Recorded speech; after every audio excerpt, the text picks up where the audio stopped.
You've got to be prepared to have the passion for it and be prepared to put all the hours in. Welcome to Island Influencers, where we share stories of successful business owners, experienced professionals, entrepreneurs, and community leaders based or with influence in the Isle of Man. This podcast is brought to you by Thornton Chartered Financial Planners, because great financial planning has the power to change your life. Now here's your host, Sharon Sutton. My island influencer this week is Donna Thomas, the owner and founder of the Heavenly Beauty Empire. Donna is one of 6 children who grew up on the island. She tragically lost her dad when she was 15 years old and has worked incredibly hard to provide for her family ever since. Heavenly Beauty is a family-run business, and it's been established for over 11 years. She's made it her mission to make Heavenly Beauty a place not only of impeccable service, but somewhere people feel part of her family. And I can confirm this is exactly how you feel when you're in Heavenly Beauty. It's a local sanctuary, and I definitely recommend it. She's recently added the beauty salon at Tynwald Mills to her business portfolio, and it looks amazing. Donna shares her wonderful life story with me in episode 72 of Island Influencers. I'd like to welcome Donna Thomas to the Island Influencers studio today to record this episode. Thank you so much, Donna, for finding us, first of all, because you're just down the road now, aren't you, in Heavenly Beauty 2 at the Mill. So we didn't know each other until quite recently, did we? So when I met you at your beauty salon and we got talking, and I thought, well, we've got a compelling story, and it's lovely that you agreed to come and talk on the show. So welcome. Thank you for coming in. Thanks for having me. So, Donna, perhaps for the benefit of our listeners, would you be kind enough just to share with me, your story, really, where you came from, where you were born, and how you ended up opening the salon here? And I know you've got a big salon in Douglas too. So, so tell us, where does Donna come from? Well, I grew up in Pulrose. I'm from a council estate. Right. From a very large family, 6 children. Gosh. In a small house. So how were you in the pecking order? I'm next to last. All right, next to youngest. So you pretty much did what you want then.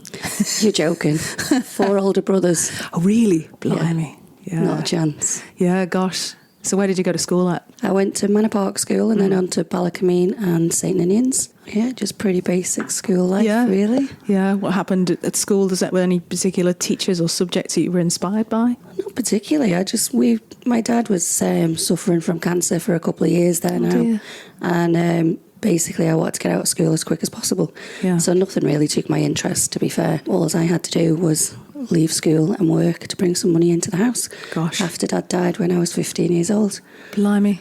So I started working with my mum, alongside my mum, in a factory, shave and brush factory called The Full Fix. Yeah, gosh. Making shaving brushes and baby bottle brushes. Oh, yeah. For a fair few years. Golly. So that's quite skilled work. Well, yeah. Maybe. Yeah, but I couldn't do it. So how did you go on from there? Well, I went on to college. I didn't go to college till I was 23, so I was one of the oldest there, really. Just wanted to better myself and have a career. Mm-hmm. And I'd done a couple of years there and then qualified as a beauty therapist. Gosh. Much to my brother's dismay. They thought I'd be a plasterer. Were they building? Yeah. Yeah, okay. Well, they didn't have a lot of faith in me to qualify in that at all. Right. So what happened then? Well, I opened my first salon about 24 years ago when Morgan was just born. I think she was only about 6 months old. Yeah. It was in a ladies only gym on the promenade called Cubban House. Body and Mind. Blimey. That must have been one of the earliest... It was. There wasn't many of us around there, whereas now there's absolutely loads. Yeah. Gosh. Even your salon's probably the biggest that I can see, well, from what I know. Yeah, so did you own that business? Yeah, I've always worked for myself. Yeah. Mainly in gyms, because it meant I could work around the children. Yeah. When I was married, we used to rotate around the children, our jobs. Yeah, okay. So we didn't really have the option to have childcare. Yeah, no. And then fell pregnant with twins. Oh, blimey. So had no choice but to then leave that particular place and then work from home for a few years. Yeah. Gosh, so you were having people come to you to... Yeah, or go mobile for many years. And then I eventually opened another salon in Gemini, just rented a room downstairs in the basement. Always really worked for myself. Yeah. Mainly. Yes. How did you come to open the salon in Peter Louie's house? Yeah. Well, I worked for Tracy Bell for a while. Yeah. And that's where I learnt most of my knowledge when it was the aesthetics. Yeah. So I then went on to open my own place with my daughter Kimberly, which was in King Street. So Kimberly was a single parent at the time. Yeah. And we worked well together. Gosh. So it gave her a career. I then went on to train Kimberly up. Yeah.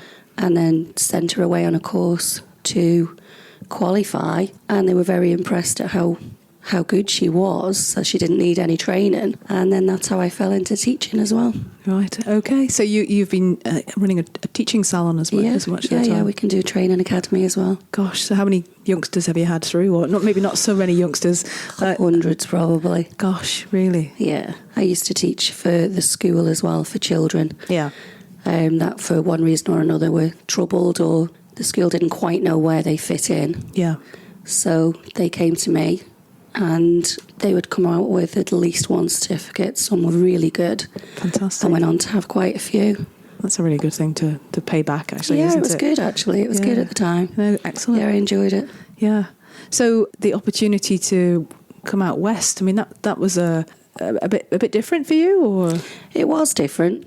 It kind of just fell into my lap slightly, to be honest, as business venture went wrong, and then Leslie from Tynwald got in touch and asked me whether I'd like it back. So I took it on. I had nothing to lose. Yeah. It's with my partner, Paul.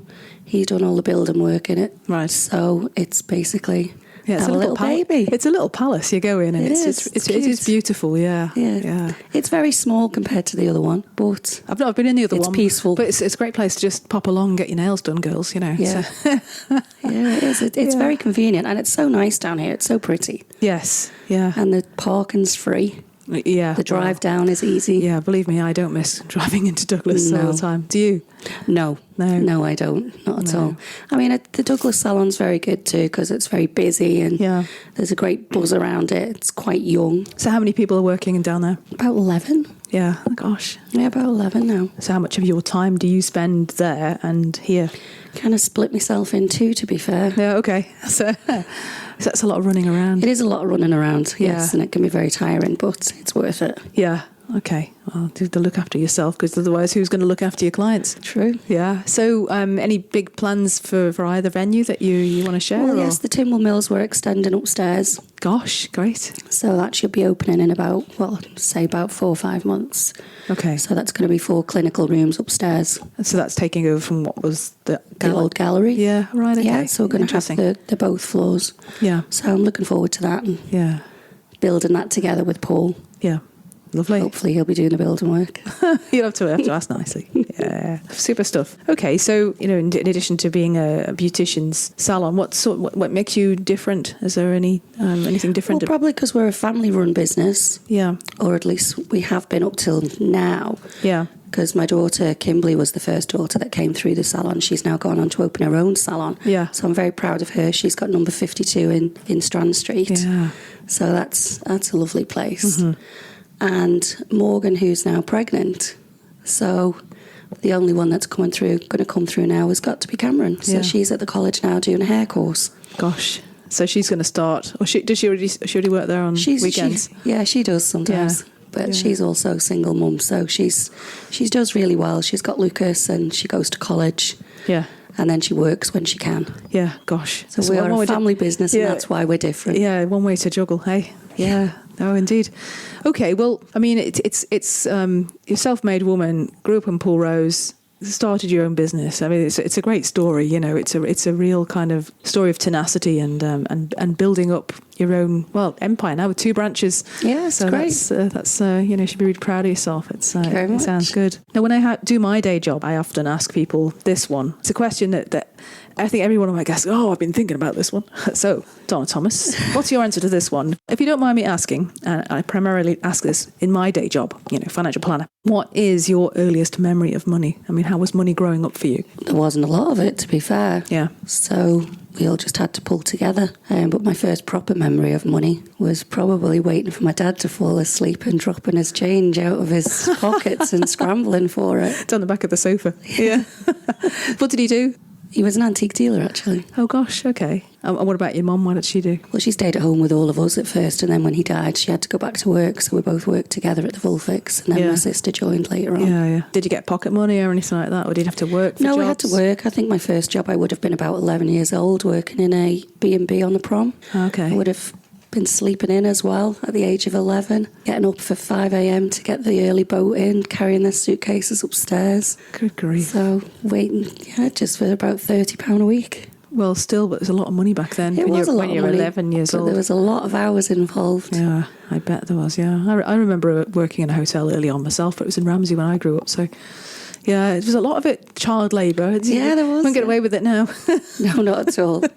So then, of all the things then that you've done throughout your life so far, what's given you the biggest amount of fulfilment?